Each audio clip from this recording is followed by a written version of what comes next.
Okay, so let's move ahead with next topic, that is conventions for use of SI unit.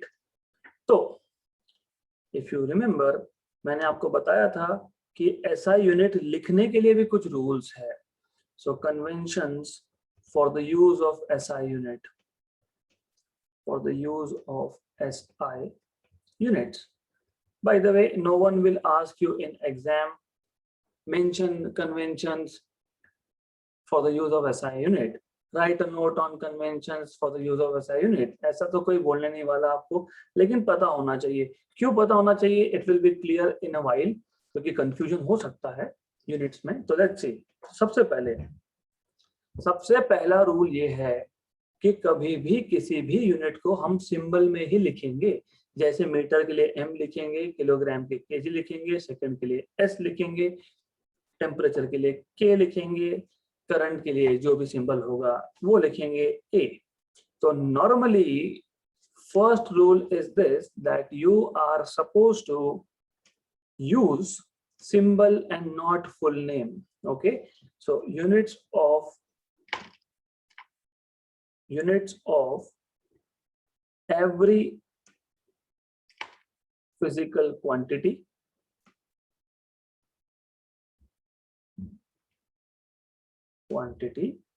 should be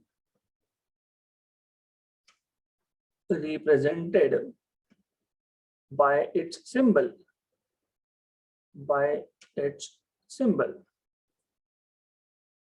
Okay, right. तो पहला rule ये है. But मान लो हो सकता है कि कभी कभी हमने फुल नेम लिख दिया, है ना, लिख दिया फुल नेम.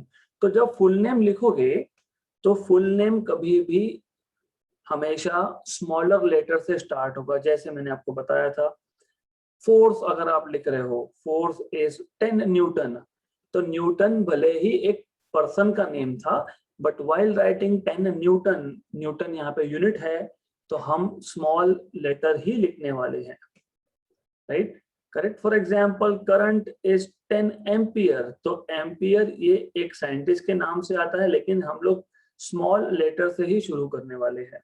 Okay, right. या फिर for example, magnetic field is x Tesla, कुछ भी वैल्यू होगी, x होगा, 5 टेस्ला बोल दो, टेस्ला, तो हम स्मॉल लेटर से ही शुरू करने वाले हैं. तो ये रूल है कि जब आप यूनिट का फुल नेम लिखते हो, इवन दो अगर वो यूनिट किसी साइंटिस्ट के नाम से दिया गया है, तो फिर भी हमको स्मॉल लेटर से लिखना है फुल नेम. लेकिन जब आप सिंबलिकली लिखते हो, जब मैं लिख रहा हूँ फोर्स एज 10 न्यूटन सिंबल, तो मैं कैपिटल लिखूंगा अगर ये किसी पर्सन के नाम से है तो. राइट, जैसे 10 एम्पियर, जैसे 5 टेस्ला. लेकिन लेंथ मतलब मीटर, ये किसी साइंटिस्ट का नाम नहीं था, तो आप बोलोगे लेंथ इज 2 मीटर. तो सेकेंड रूल, जब भी आप यूनिट का फुल नेम लिख रहे हो, even though if it is given on the name of a person, you should always start with small letter. But when you are writing symbol of a unit, and if the unit is given on the name of a scientist, तो symbol में capital लिखना है. This is what it is. So full name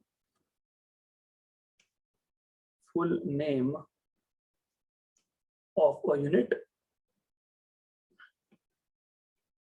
always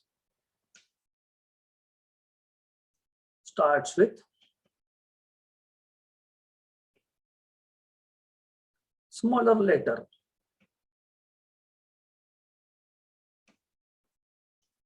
Even if the name is after a person. For example, as I told you, for example, 1 Newton, 10 Newton, जो भी होगा small लिखना. Example 1 joule. Example 1 ampere. Joule is unit of energy, by the way. 1 ampere. या फिर example 1 Tesla, etc. etc. Okay, good. Then ये पता होना चाहिए. लेकिन जब आप सिंबल यूज कर रहे हो, but symbol of a unit, for a unit named after a person should be in capital letter. Okay, अब ऐसा क्यों? मैं अभी एग्जांपल में लिख देता हूँ. Example 1 Newton, 1 joule, 1 ampere, 1 Tesla etcetera. ऐसा क्यों? देखो कहाँ कहाँ पे कंफ्यूजन हो सकता है, समझ लो. अगर मैं ऐसा लिख देता हूँ, मुझे लिखना था newton second. I wanted to write down newton second, मतलब फोर्स इनटू टाइम. ऐसा भी आप सीखोगे. फोर्स इनटू टाइम भी एक फिजिकल क्वांटिटी है जिसको हम इम्पल्स बोलते हैं, वो आप सीखोगे आगे जाके. ओके, मुझे लिखना था फिजिकल क्वांटिटी न्यूटन इनटू, मतलब force into time, Newton into second. अगर मैंने कैपिटल की जगह पे स्मॉल लिख दिया, मैंने लिख दिया NS, बट ये सिंबल किसी और चीज के लिए रिजर्व्ड है. अगर आप NS लिखते हो तो आप बोल रहे हो नैनो सेकेंड. तो N, small n stands for nano and S stands for second. तो 1 NS का मतलब बन जाएगा नैनो सेकेंड. इसलिए हमने रूल बनाया कि मुझे अगर किसी भी एक यूनिट को लिखना है, सिंबल को लिखना है, अगर वो यूनिट किसी पर्सन के नाम से है तो उसके सिंबल में कैपिटल लिखेंगे, so that there is no confusion between newton second and nano second. ये है न्यूटन सेकेंड, कैपिटल N लिखा मतलब न्यूटन सेकेंड, है ना. So this is newton second. और अगर स्मॉल लिखा तो नैनो सेकेंड. तो that is why we make such rules. Okay, then क्योंकि ये कंफ्यूजन होगा, बाद में जाके मैंने लिख दिया ऐसा और आपने इसको नैनो सेकेंड मान लिया, या फिर मैंने लिखा नैनो सेकेंड, आपने इसको न्यूटन सेकेंड मान लिया, तो you are talking about wrong physical quantities there. Okay, तो you need to remember such rules. Okay, then कभी भी याद रखो, हम यूनिट्स का प्लूरल फॉर्म कभी नहीं लिखते. अगर हम यूनिट्स को सिंबलिकली लिख रहे हैं, फॉर एग्जाम्पल मुझे बताना है 10 मीटर, तो मैं 10 m लिखूंगा, मैं 10 मीटर्स नहीं करूंगा. उसका मतलब हो जाएगा मीटर सेकेंड. ओके, या मुझे बताना है फोर्स इज 10 न्यूटन, तो मैं न्यूटन्स नहीं लिखूंगा, I will just right 10 Newton. Right, मुझे बताना है सम अदर यूनिट, राइट, तो कभी भी सिंगुलर फॉर्म में ही लिखा जाता है. सिंबल हमेशा सिंगुलर फॉर्म में लिखा जाता है. तो you never use plural form for symbol. तो symbol for unit do not take plural form. इसको आप प्लूरल फॉर्म में कभी नहीं लिखते हो. ओके, मैं एग्जांपल बता देता हूं. So for example, what is right and what is wrong. तो wrong way of presenting and right way of presenting. Okay, so let's say I have a physical quantity, जिसको मैं मान लेता हूं लेंथ है. ओके, तो फिजिकल क्वांटिटी मेरे पास length है. लेंथ को मैं 10 मीटर्स नहीं लिख सकता, मतलब मीटर्स एस आखिरी नहीं लिख सकते हो. या you can write down 10 metre, that is okay.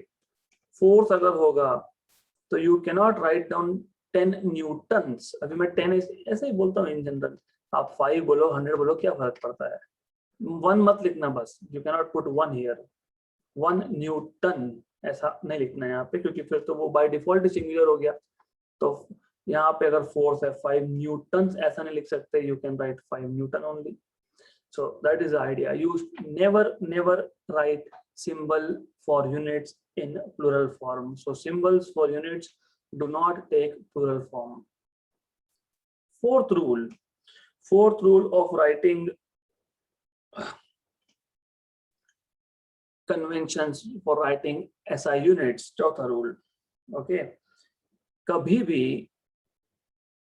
Example के साथ लेता हूं, it is better to take it example.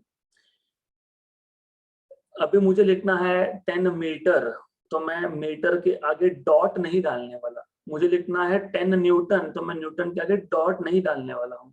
So any special character, full stop, etcetera etcetera are not allowed. Okay, क्योंकि हमारी आदत होती है ना, फुल हमको अपना नाम लिखना है।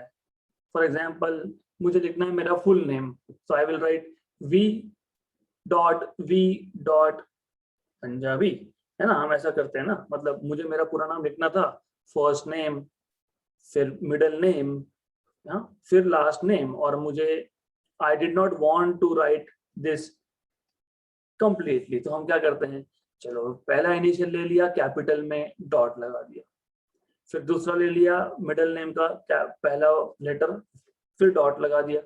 ये इंग्लिश में ठीक है, ये फिजिक्स में नहीं चलता है, क्योंकि what you are doing is, आप जब भी किसी भी फिजिकल क्वांटिटी का मेजरमेंट लिख रहे हो, लेंथ लिख रहे हो, 15 मीटर अगर आपका लेंथ आया, तो 15 मीटर, मीटर पूरा नहीं लिख रहे हैं ना हम लोग, तो आगे डॉट लगा देते हैं, वो डॉट नहीं चलता यहाँ पे। तो dots are not, full stops are not allowed after a unit, you cannot write it। हाँ, सिर्फ इतना है कि जब सेंटेंस खत्म हो रहा होगा तो ठीक है।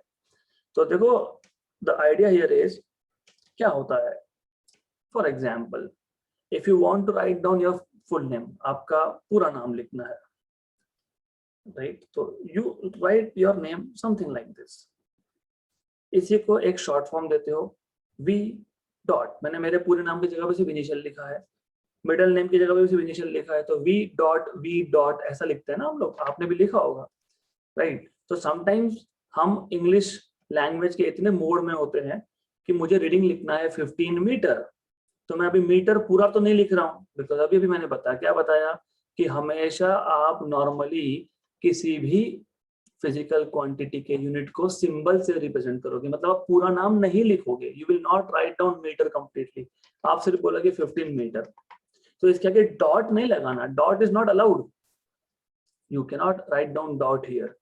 15 न्यूटन फोर्स, तो न्यूटन के आगे डॉट नहीं लगाना। 15 kg ऑफ मास, केजी के आगे डॉट नहीं लगा सकते हो। तो this kind of special characters like full stops, they are not allowed. So symbols for units do not contain any full stop, नहीं लिख सकते हम लोग, ओके। तो मुझे अगर लेंथ का रीडिंग लिखना है तो मैं सिर्फ 15 मीटर लिख के छोड़ दूंगा, I will not put a dot, even though I am not writing complete name, मैं पूरा नहीं लिख रहा हूँ, फिर भी मैं सिर्फ इतना लिख के छोड़ दूंगा। मैं 15 न्यूटन लिखना चाहता हूँ, आई am not writing completely Newton. पहली बात तो ये गलत है, क्योंकि मैंने अभी बताया कि यूनिट जब लिख रहे हो तो पहला इनिशियल कभी भी कैपिटल कब होता है, only when you are writing symbol. जब पूरा नाम लिख रहे हो तो आप पहला लेटर कैपिटल में लिख ही नहीं सकते, राइट। तो what was the rule, that try always write in terms of symbol, but if you are writing full name, you cannot write down first letter as capital, not allowed, right। if you are writing in terms of symbol, अगर आप symbol ही लिख रहे हो तो unit के आगे dot नहीं लगा सकते, you can not put a dot. ये डॉट कब लगता है, ओनली व्हेन सेंटेंस खत्म हो रहा है, क्योंकि वो तो नॉर्मल इंग्लिश लैंग्वेज में होता है, सेंटेंस खत्म हो तो you have to put a full stop. तो you cannot put full stop after a symbol, never। For example, the length of a rod is 15 meter and the length of a rod, the length of a rod is 15 meter and sentence खत्म हुआ क्या, नहीं है आगे कुछ sentence, तो मैं यहाँ पे फुल स्टॉप नहीं लगा सकता, just write down 15m, that's it. तो बहुत सिंपल सा रूल है, avoid writing full stops after symbol, that's it। So symbols for units do not contain any full stops at the end, okay। So you cannot write down full stop, okay। वापस से मैं वही करता हूँ. So what is wrong way of representing? What is right way of representing? If I am representing length 15 meter dot, it is wrong way, and but just 15 meter m is right way. If I am writing time 20 seconds, for example, with a dot is wrong, just 20 s is right way.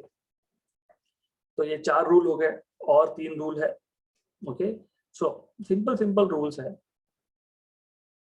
Rule number 5. Now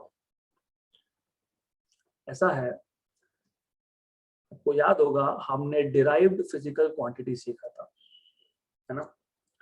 तो उस derived physical quantity में आपके पास acceleration भी आया था, जो आपको पता है वेलोसिटी अपॉन टाइम या फिर स्पीड अपॉन टाइम होता है.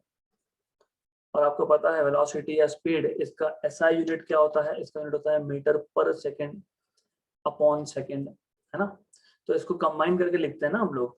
हम बोलते हैं ये सेकंड को भी नीचे लेके जाओ, फिर हम बोलते हैं मीटर पर second square. So unit of acceleration हम कैसे लिखते हैं? मीटर पर second square.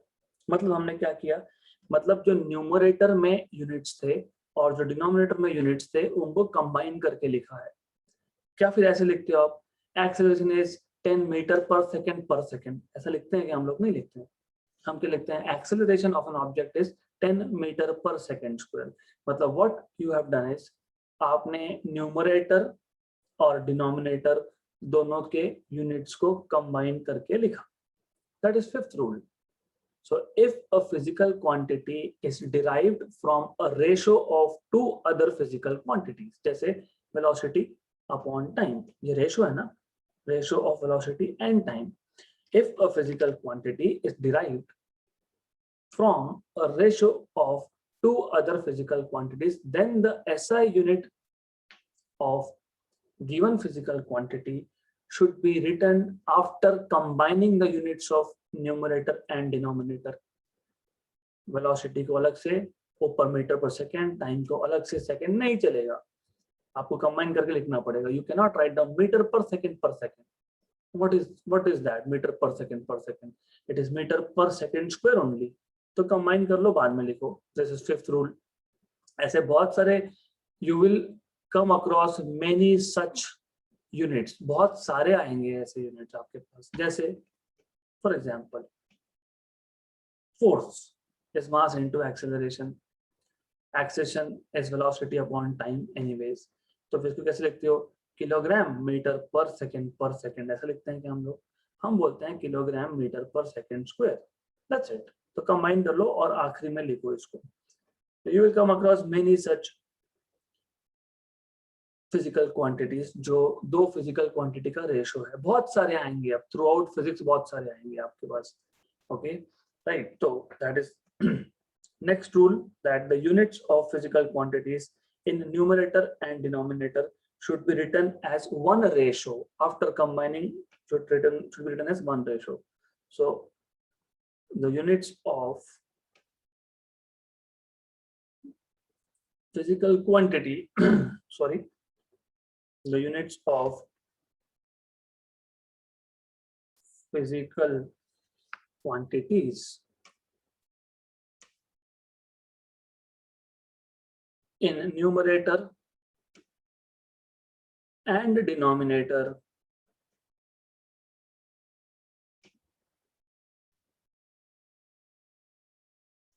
should be written as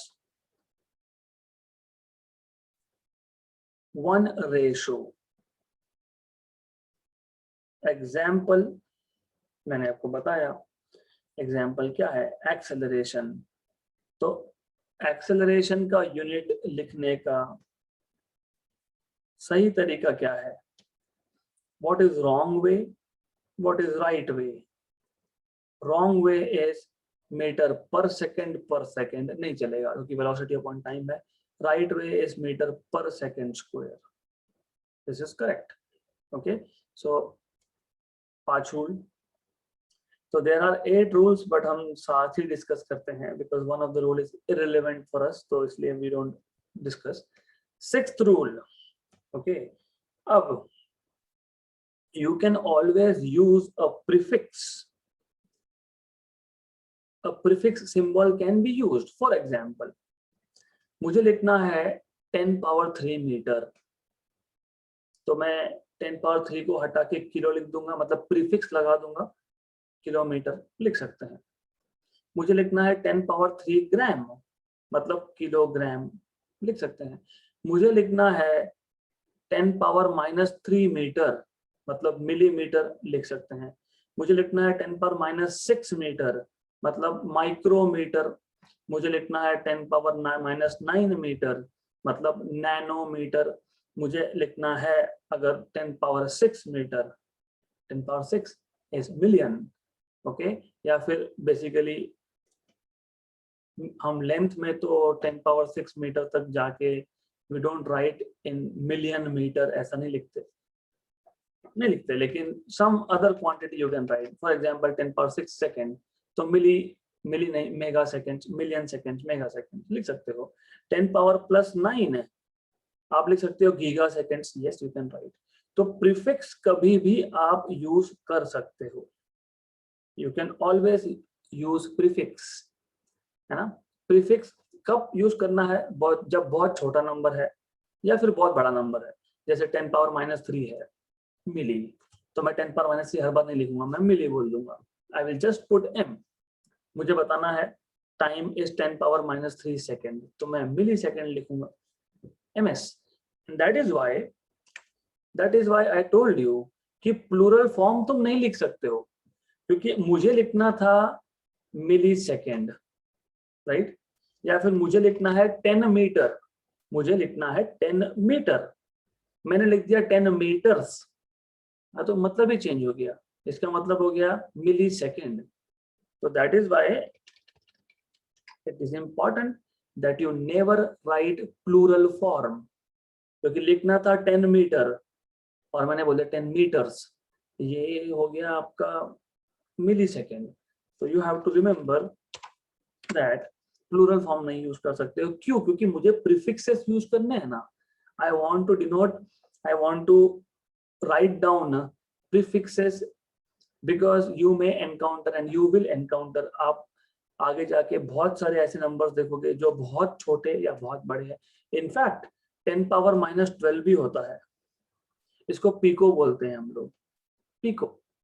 तो 10 पावर -12 सेकेंड लिखना है तो पीको सेकेंड होता है। 10 पावर -15 लिखना है तो फेमटो, राइट। तो ऐसे भी लिख सकते हो आप। So you have to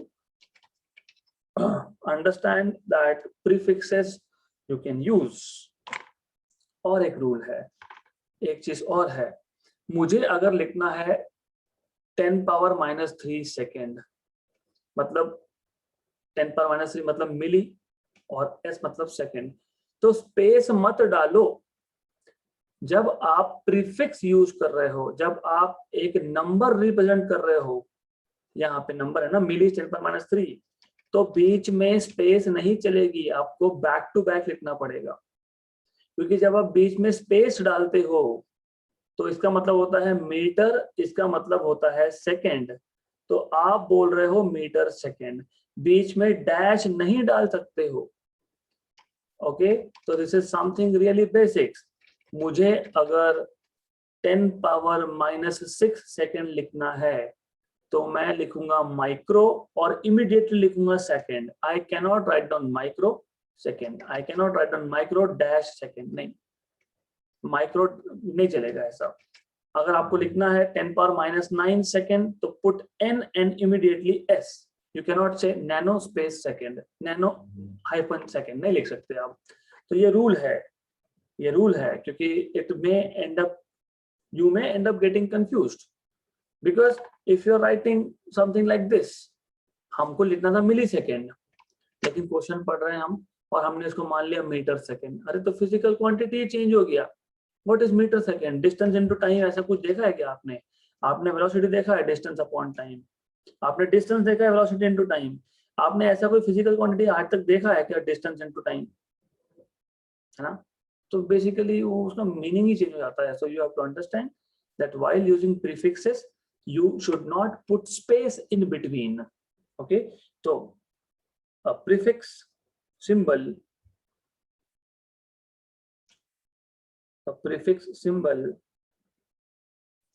is used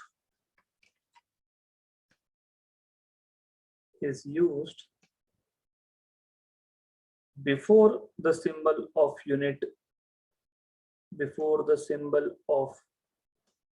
unit, okay. Then of course मैंने ऐसे बताया, you do not put spaces in between prefix and symbol. Do not put space or any special character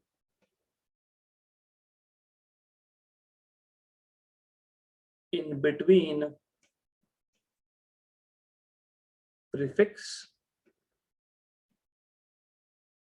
and unit. You cannot do that, right? तो example मैं आपको देता हूँ. For example अगर मुझे लिखना है, I want to write down 10 power minus 3 second, I will write down 1 ms, that is 1 millisecond. 1 millisecond बोलते हैं इसको. So this is called as 1 millisecond.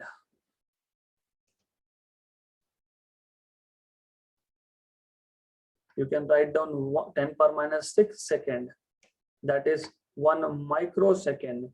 So this is 1 microsecond. Okay, so 1 nanosecond, 10 power minus 9 second is 1 ns, that is 1 nanosecond. All right, so okay, तो ये हो गए आपके 6 rule. आप चाहो तो इसको आप 7वां रूल भी बना सकते हो. Do not put special character or spaces. So this can serve as rule number 7. Okay, so anyways, if you want, you can make it as rule number 7.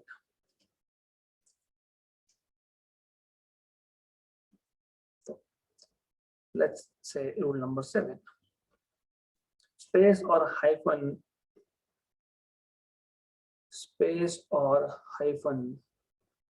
or special character, whatever it is, space or hyphen must not be introduced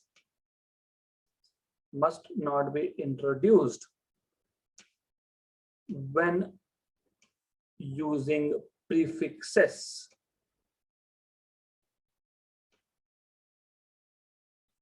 right, तो space या hyphen आप prefix के case में नहीं use कर सकते. तो कब यूज कर सकते हो फिर? तो कब यूज करते हो आप? जब आपको दो फिजिकल क्वांटिटी का मल्टीप्लिकेशन बताना है. जैसे मुझे बताना है फोर्स इनटू टाइम, मतलब न्यूटन इनटू सेकेंड. तो न्यूटन डैश सेकेंड या फिर न्यूटन स्पेस सेकेंड. तो हाइफन या फिर स्पेस कब यूज करते हो आप? जब you are showing a physical quantity which is multiplication of two physical quantities. So in that case you can use space or hyphen. Okay, तो लिख लेते हैं. So space or hyphen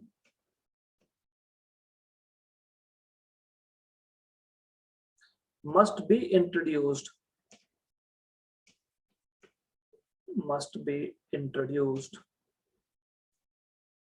while indicating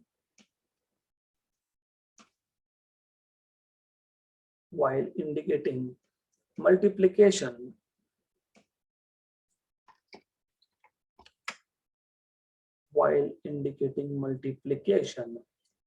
of two units. Example, अभी भी बताया मैंने आपको example, है ना. Force multiplied by time. तो इसको कैसे लिखोगे? न्यूटन हाइफन सेकेंड और न्यूटन स्पेस सेकेंड चलेगा. Right, this is how you can use. तो इन टोटल हमने 8 रूल्स देखे. पहला कि try always to write down units in terms of symbol. तो फोर्स लिखना है तो 1 न्यूटन, डिस्टेंस लिखना है तो 1 metre. Try to use symbol. Okay, अगर आप सिंबल नहीं लिख रहे हो तो फुल नेम हमेशा स्मॉल लेटर से ही चालू होगा, even though the name of the unit is after a person's name, फिर भी स्मॉल से चालू होगा। ओके, लेकिन जब इसका सिंबल लिखा जाएगा, अगर यूनिट का नाम एक पर्सन के नाम से है तो सिंबल में कैपिटल, अदरवाइज स्मॉल। जैसे मीटर किसी पर्सन का नाम नहीं है, टाइम सेकंड मतलब सेकंड किसी पर्सन का नाम नहीं है, तो in such cases symbol small letter से लिखे जाएंगे, सिंबल कैपिटल लेटर में सिर्फ तब लिखे जाएंगे जब वो किसी पर्सन के नाम से हो, जैसे Tesla, Newton, ampere, joule, etcetera etcetera. Okay right, तो दूसरा रूल हो गया। तीसरा रूल, कभी भी आप सिंबल्स को प्लूरल फॉर्म नहीं देते हो। You never write down 10 metres, S नहीं लिखते हम लोग आगे, प्लूरल फॉर्म कभी नहीं होता है। ओके, 10 न्यूटन्स ऐसा भी नहीं होता है, तो plural form of symbol is not used. उसके बाद आप कभी भी यूनिट के सिंबल के बाद फुल स्टॉप नहीं लगाते हो। You never do 10 metre dot, no, 10 newton dot, no, 15 second dot, no, you can not put full stops, नहीं चलता है फुल स्टॉप डालना। देन अगर मेरे पास एक ऐसा फिजिकल क्वांटिटी है जैसे एक्सेलरेशन, जो स्पीड और टाइम से बना है, तो स्पीड का अलग से लिखा अपॉन टाइम का अलग से लिखा, ऐसा भी नहीं चलता। इसको सिंगल रेशियो बना के लिखो, कंबाइन कर लो, मीटर पर सेकंड स्क्वायर, राइट। और नेक्स्ट रूल था कि बड़े या छोटे नंबर्स, बहुत बड़े या बहुत छोटे नंबर्स नॉर्मली हम प्रीफिक्सेस से यूज करते हो, पता होना चाहिए आपको। 10 पावर -3 को हम हमेशा मिली बोलेंगे, तो ऐसा एक काम करते हैं, मैं अभी बना ही देता हूँ आपको, so that it will be useful for you. तो number along with prefix, number prefix. अगर मेरे पास एक नंबर है 10, 10 को पता है क्या बोलते हैं, डिकेड।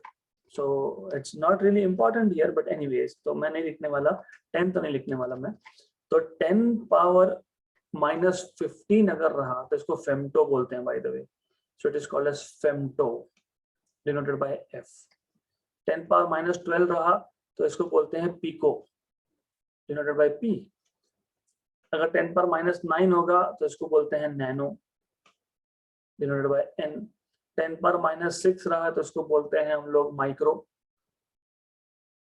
Denoted by mu. अगर 10 पर -3 है तो इसको हम बोलते हैं मिली, एम। ओके, तो अगर 10 पर +3 हुआ तो दिस इज किलो, के। केजी मत करना, सिर्फ के होता है, kilogram that is KG. 10 power 6 इसके दो नाम है, या तो मिलियन बोलो या तो मेगा बोलो इसको, denoted by capital M. Small M is milli, capital M is mega. Okay, 10 power 9 giga, so it is giga, denoted by g, so on so forth। तो ऐसा यूनिट, सॉरी, ऐसे नंबर्स के prefixes है। ये units नहीं है, these are just numbers, ये units नहीं है। 10 पावर 3 इज अ नंबर, उसको मैं किलो बोलूंगा। मुझे अगर चावल लेना है, राइस लेना है, मैं बोलूंगा give me 1 kilogram of rice. मुझे डिस्टेंस बताना है तो किलोमीटर। ओके, तो this is how it is. तो kilo is number, it is not a unit. हम normally day to day life में क्या करते हैं ना, कंफ्यूज हो जाते हैं। किलो सुना तो हमको लगता है किलो मतलब वेट ही होगा, किलो मतलब kilogram of sugar, kilogram of rice, kilogram of this, kilogram of that, वही होगा। नहीं, किलो एक नंबर है, मिली एक नंबर है, माइक्रो एक नंबर है, पिको भी एक नंबर है, नैनो भी नंबर है, तो ये सब नंबर्स है। Okay, good, right.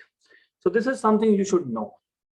अब अगर आपको इतना पता है, so if you know this much of basics, now the real part starts. अभी तक हम फिजिक्स पे आए ही कहाँ, तो अभी फिजिक्स स्टार्ट होगा। So this point onwards you will start feeling the touch of real thing that we want to do, physics. उसमें भी थोड़ा मैथमेटिक्स है ही इनिशियल पार्ट में, but still. Now as you know कि 3 फंडामेंटल क्वांटिटीज है तो ऐसा यूनिट में 7 है ना, length, mass, time, amount of substance, luminous intensity, electric current, temperature, total 7 है। Okay, right. लेकिन as I told you, basic human survival के लिए लेंथ, मास और टाइम, ये तीनों हमको रिक्वायर्ड थे फॉर आवर सर्वाइवल। ओके, तो let's see how do we make measurement of length. हम लेंथ को मेजर कैसे कर सकते हैं? बहुत इंटरेस्टिंग चीज है मेजरमेंट ऑफ लेंथ। एग्जाम्पल, मैं सिंपल एग्जाम्पल से स्टार्ट करता हूं। आपकी बुक पे 2 पॉइंट्स है A B, and if I ask you what is the distance between these 2 points A B, आप क्या करोगे? आप एक स्केल लोगे, स्केल का 0 एक पॉइंट पे सेट करोगे। जरूरी नहीं है 0 सेट करना है एक पॉइंट पे, ऐसा जरूरी तो होता नहीं है, लेकिन नॉर्मली हम ऐसा ही करते हैं। स्केल का 0 सेट करते हैं एक पॉइंट पे, and then you start from here. फिर ये हो गया 0.1, 0.2, 0.3, 0.4, यहाँ पे आ गया 0.5 सेंटीमीटर। फिर आप बोलते हो distance between these 2 points is 0.5 centimetre, right? Good. तो जब एक बुक पे, एक पेज पे आपको डिस्टेंस मेजर करना है तो it is measured in centimetres, and you can make use of centimetre scale. आपके पास जो सेंटीमीटर स्केल होती है वो यूज कर सकते हो आप। बट व्हाट इफ अब मुझे बताना है कि मेरे घर से एक पास में एक शॉप है, कोई एक शॉप है, राइट? ओके, वो कितना दूर है, मेरे घर से कितना दूर है? I will say metres. 100 metre दूर है, 200 मीटर दूर है, 300 मीटर दूर है। You can still measure with the help of measuring tape, क्योंकि आपको पता है कि आपके पास कम से कम, as far as I, know real में आपको ऐसे मेजरिंग टेप तो मिल ही जाएंगे जिसमें 200-300 मीटर का टेप होता है। वो फोल्डिंग, वो जो है वो टेप फोल्डेड टेप होता है, and you can just use that to measure 100, 200, 300 metre distances. Okay, think beyond it. अब हम पहले पेज पे 2 पॉइंट का डिस्टेंस मेजर कर रहे थे, फिर हमारे कॉलोनी में 2 पॉइंट्स का डिस्टेंस मेजर कर रहे थे, फिर हम एक ही सिटी में एक जगह से दूसरी जगह का मेजर करते हैं, from my house to college, let us say few kilometres, 2, 3, 4, 5, 10 kilometre जितना भी होगा। ओके, तो ये जो स्मॉल डिस्टेंसेस है, ये तो फिर भी समहाउ हम मीटर स्केल या कुछ फिजिकल इंस्ट्रूमेंट यूज करके हम लोग मेजर कर सकते हैं। फिजिकल इंस्ट्रूमेंट हम लोग यूज कर सकते हैं इसमें। Okay, but what if I ask you, देखो रात में वो ऑरेंज एक कुछ जो हमको दिख रहा है, ज्यादा चमक रहा है, दैट इज वीनस, है ना? ध्रुव तारा बोलते हैं, वो तारा नहीं, वो प्लैनेट होता है। So that planet, what is the distance to that planet? फिर आप as far as I know, आपके स्कूल में कहीं ना कहीं तो आपने सुना ही होगा कि मून का डिस्टेंस अर्थ से 13,75,000 किलोमीटर समथिंग लाइक दैट है, और मार्स का डिस्टेंस इतना है, वीनस का डिस्टेंस इतना है। हाँ, तो फिर हमने मेजर कैसे किया? हमने एक बड़ा सा मीटर स्केल बनाया, एक को बोला तू यहाँ पकड़, एस्ट्रोनॉट को भेजा वहां पे, तू जहाँ वहां पे जाके measure. This is not what we do. हम नहीं कर सकते ऐसा। तो इसका मतलब ये है कि लार्ज डिस्टेंस के मेजरमेंट के लिए हमें उंगली को टेढ़ा करना पड़ेगा, क्योंकि सीधी उंगली से बात नहीं बनेगी। अब यहाँ पे you can not do this.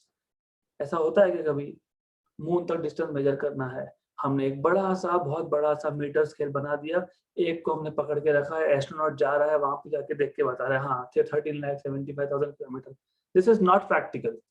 तो लार्ज डिस्टेंस मेजर करने के लिए we use a method which is called as parallax method. तो पहले मैं आपको पैरेलैक्स मेथड का बेसिक बता देता हूँ कि करते क्या है। Okay, right. तो फर्स्ट ऑफ ऑल हम बेसिक मैथमेटिक्स यूज करते हैं यहाँ पे। So let's start with parallax method. ये आप लोगों ने, if I am not wrong, हर किसी ने किया होगा। ओके, तो व्हाट वी डू इज, हम हमारे हाथ में एक पेन या फिर खुद के हाथ का फिंगर, टिप ऑफ फिंगर या खुद का हाथ ऐसा हमारे आंखों के सामने रखते हैं। Then we close one eye we look at the tip, then we close another eye and open, है ना, दो में से एक आंख बंद कर दी और फिर दूसरी आंख बंद कर दी, तो we look at the same object, एक एक करके, पहले राइट आई से फिर लेफ्ट आई से, एक एक करके हम सेम ऑब्जेक्ट को देख रहे हैं, राइट? कभी ट्राई करना, क्लास के बाद ट्राई कर लेना।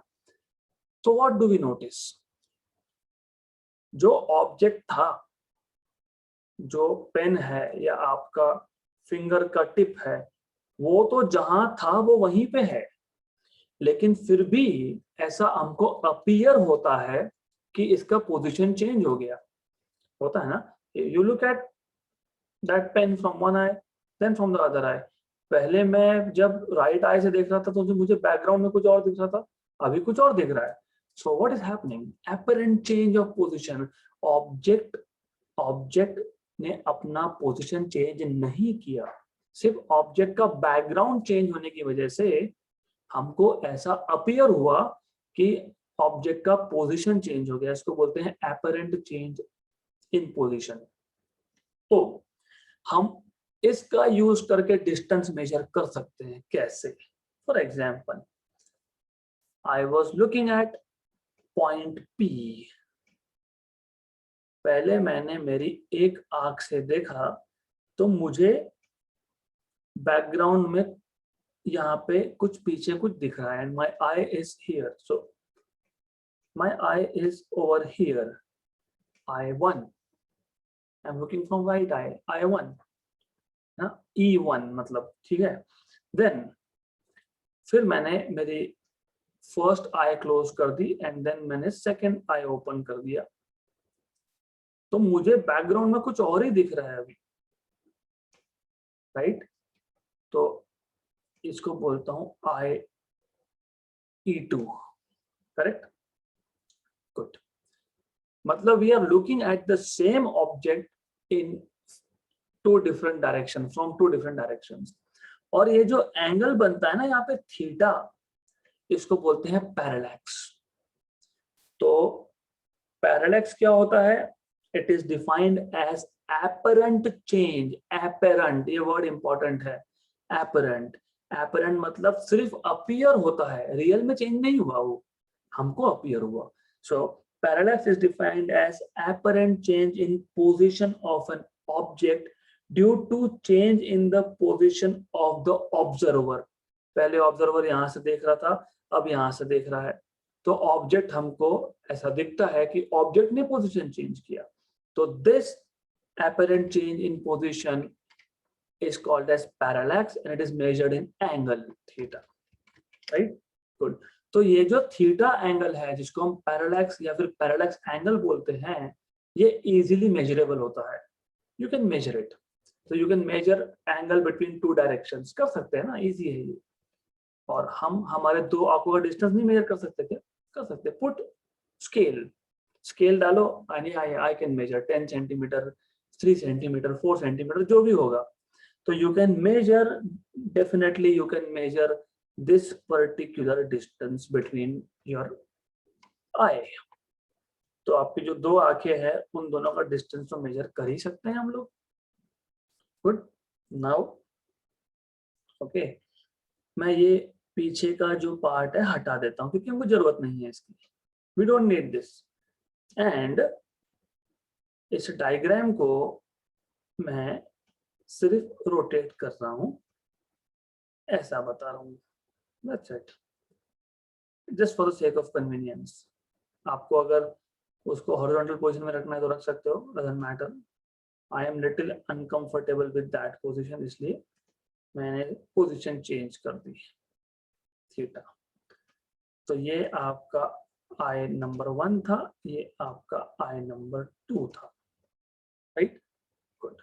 सो नाउ अगर एक आई से उस ऑब्जेक्ट P का डिस्टेंस R है, राइट?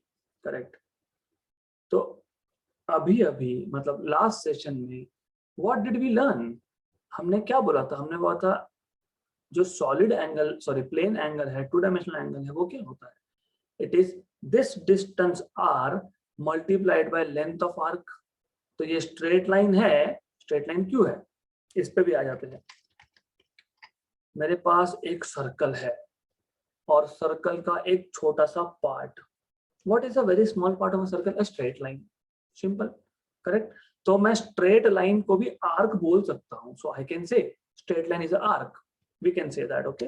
तो एनीवेज, तो by definition what was theta, if you remember, theta was this distance, क्या डिस्टेंस है ये, e to e1 upon what, upon distance of object from one of the eye. ये definition है theta का, plane angle का definition ही तो है ये, याद करो, d theta is ds bye r।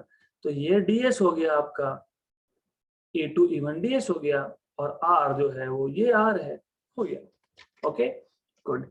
Therefore हमें क्या मेजर करना था, हमें r डिस्टेंस मेजर करना था, क्योंकि हमको अल्टीमेटली क्या चाहिए, अर्थ से तो वीनस का डिस्टेंस, है ना, तो अर्थ से वीनस का डिस्टेंस, और ये हमारे दो आंखें कहाँ पे है, अर्थ पे ही है, वी आर ऑन अर्थ। सो मैं सिर्फ पैरेलैक्स मेथड समझा रहा हूं, हम एग्जैक्टली ऐसे ही, we do not do this, हमको अगर प्लैनेट का डिस्टेंस देखना है, मून का डिस्टेंस देखना है, तो हम क्या ऐसा अपने आंखों से देख के करते हैं कि नहीं, वी यूज पैरेलैक्स मेथड। तो मैं पहले पैरेलैक्स मेथड समझा रहा हूं कि पैरेलैक्स मेथड का यूज डिस्टेंस मेजरमेंट के लिए कैसे कर सकते हो, वो हो गया। तो r is e to e1 by theta, this is how you measure distance, okay, right। तो now parallax method समझा, what is parallax method, simple, change apparent change in the position of object when the object is viewed from two different points। जब आप एक ही object को दो अलग अलग direction से देख रहे हो, सेम ऑब्जेक्ट को, तो उसका जो एपरेंट चेंज होता है पोजीशन में, जो हम एंगल में मेजर करते हैं, उसको बोलते हैं पैरेलैक्स। गुड, नाउ अब हम देखते हैं कि how do we measure distance to a planet. क्या करते हैं हम लोग, हम अर्थ पे, दिस इज अर्थ, हम अर्थ पे किसी भी दो पॉइंट से, ये दो पॉइंट कहीं भी हो सकते हैं, I can take a point A here and a point B here, ले सकता हूँ, या फिर I can take A point and B point diametrically opposite, ले सकते हैं, we can take this, right.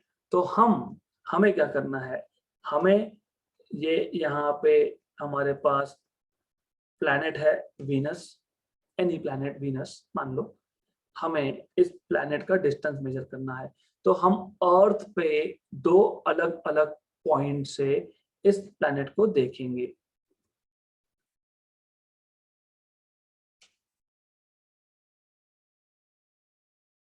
Right, और साइमल्टेनियसली देखेंगे।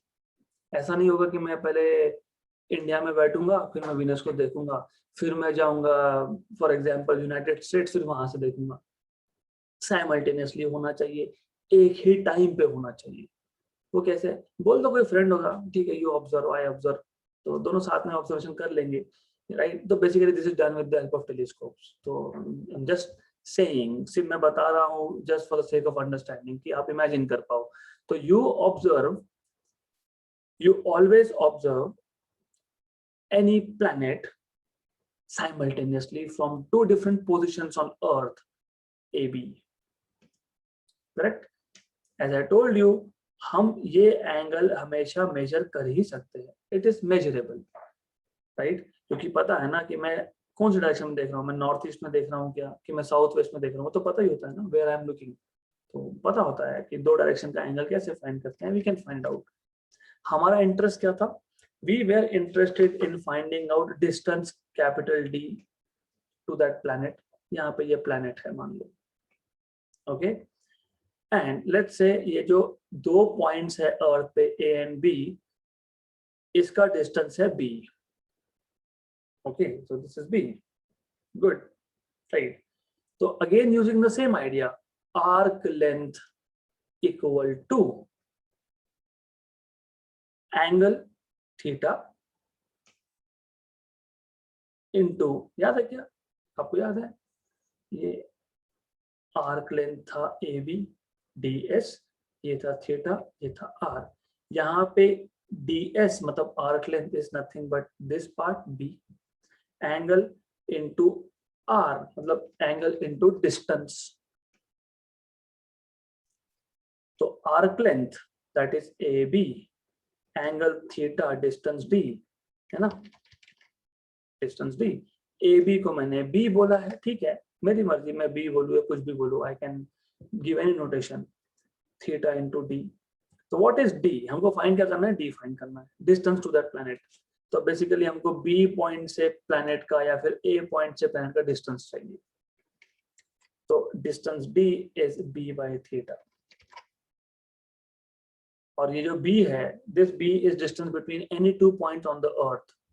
मैंने बताया अर्थ पे तो डिस्टेंस हम मेजर कर ही सकते हैं ना, किलोमीटर्स में होता ही है, किलोमीटर्स में, you already know, from one city to other city kilometre, you can do this. तो एक को यहाँ बिठा दो, एक को दिल्ली में बिठा दो, दोनों करो observe, here to Delhi is around 1000 kilometre if I am not wrong, वो पता ही है हमको, बी हमको पता ही होता है नॉर्मली, नहीं पता है तो आजकल टेक्नोलॉजी है, यू कैन गूगल इट, है ना, गुड। तो बी पता है, थीटा एंगल भी मिल जाएगा क्योंकि दो डायरेक्शन में एंगल नॉर्मली हमको पता होता है या फिर मेजरेबल होता है, we will not go into that details कि कैसे मेजर करना है, इट इज ईदर नोन और मेजरेबल। तो हो गया, बी बाय थीटा कर दिया। घर पे बैठे बैठे मतलब प्लैनेट अर्थ पे बैठे बैठे वीनस का डिस्टेंस निकाल लिया, मार्स का डिस्टेंस निकाल लिया, कर सकते हैं, right. So this is a very strong application of parallax method. तो पैरालैक्स मेथड में एक बार वापस समझाता हूँ, हम कल तो वापस करने ही वाले हैं, but you have to understand कि कहाँ यूज कर रहे हैं। हमारा इंटरेस्ट था डिस्टेंस मेजरमेंट में, दो पॉइंट का distance sufficiently near by points, जैसे एक पेज पे दो पॉइंट, सेंटीमीटर स्केल रखो, मेजर करो, खत्म करो, इजी। आपके घर से नियरेस्ट ग्रोसरी स्टोर तक डिस्टेंस 100, 200, 300 मीटर, इजी कर सकते हो। विद इन सिटी या between two cities distance kilometre में होता है, that can also be measured. Okay, उसके लिए अलग मेथड कुछ नहीं यूज होता है इतना, नॉर्मली पैरालैक्स मेथड से ही कर लेते हैं वो भी। But what is parallax method, आप एक ऑब्जेक्ट को देख रहे थे, आप एक डायरेक्शन से देख रहे हो तो बैकग्राउंड कुछ और दिख रहा है, दूसरे डायरेक्शन देख रहे हो तो बैकग्राउंड कुछ और दिख रहा है, तो हमको ऐसा लग रहा है कि ऑब्जेक्ट का पोजीशन चेंज हुआ। हमने जब सेम ऑब्जेक्ट को दो अलग अलग पॉइंट से ऑब्जर्व किया तो that is apparent change, but in reality object जहां था वहीं पे है, तो apparent change of position because of change in background, right, that is parallax. और ये जो पैरालैक्स हम बोलते हैं, एंगल को हम बोलते हैं पैरालैक्स, पैरालैक्स एंगल और सिंपली पैरालैक्स। Okay, right. तो ऑब्जर्वेशन के जो पॉइंट्स है दो, E1 एंड E2, वहां से जिस ऑब्जेक्ट को आप देख रहे हो P, उसका डिस्टेंस है R, this is R, this is also R, right. तो by definition of plane angle, theta is arc length upon R distance, ये डेफिनेशन ही था। तो फिर हमको R मिल गया E2 E1, that is basically distance between two observation points divided by angle। तो ये दोनों का डिस्टेंस अगर आपको पता होगा, हो सकता है 100 मीटर हो सकता है 100 मीटर हो, राइट। और एंगल भी पता है, तो आपको एंगल पता है, आपको E1 E2 डिस्टेंस पता है, तो आपने उस पर्टिकुलर ऑब्जेक्ट का, पॉइंट का, लैंडमार्क का डिस्टेंस निकाल लिया, तो R मिल गया आपको। अब इसी को हम यूज करते हैं to measure distance to a planet. Okay, क्या करते हैं, अर्थ पे दो अलग अलग लोकेशन से साइमल्टेनियसली उस पर्टिकुलर ऑब्जेक्ट को, प्लैनेट को देखते हैं, करेक्ट। अभी अर्थ पे दो लोकेशन है, उसका डिस्टेंस तो पता ही होता है, मतलब A to B डिस्टेंस पता ही है हमको, एंगल मेजरेबल है, तो वापस से वही arc length is angle into distance. तो arc length is B, which is 2 points on the earth, theta into D, so distance is arc length upon theta, हो गया, done, so you can measure it। Parallax method हमारे solar system के बाहर जो stars है उसको major करने के लिए भी यूज होता है, वो हम कल देखेंगे। तो अब आज हमने देखा कि how to measure distance to a planet of our own solar system. कल हम देखेंगे how to measure distance to a star, वो भी पैरेलल मेथड ही ये है। ओके, लेकिन कैसे वो कल देखेंगे। ऑल्सो आप घर पे बैठे बैठे मून का रेडियस मतलब डायामीटर, प्लैनेट का डायामीटर डायामीटर भी फाइंड कर सकते हो आप। You can in fact measure calculate what is the diameter of moon sitting at your home, कर सकते हो। So that is part of next session. So let's stop here for today.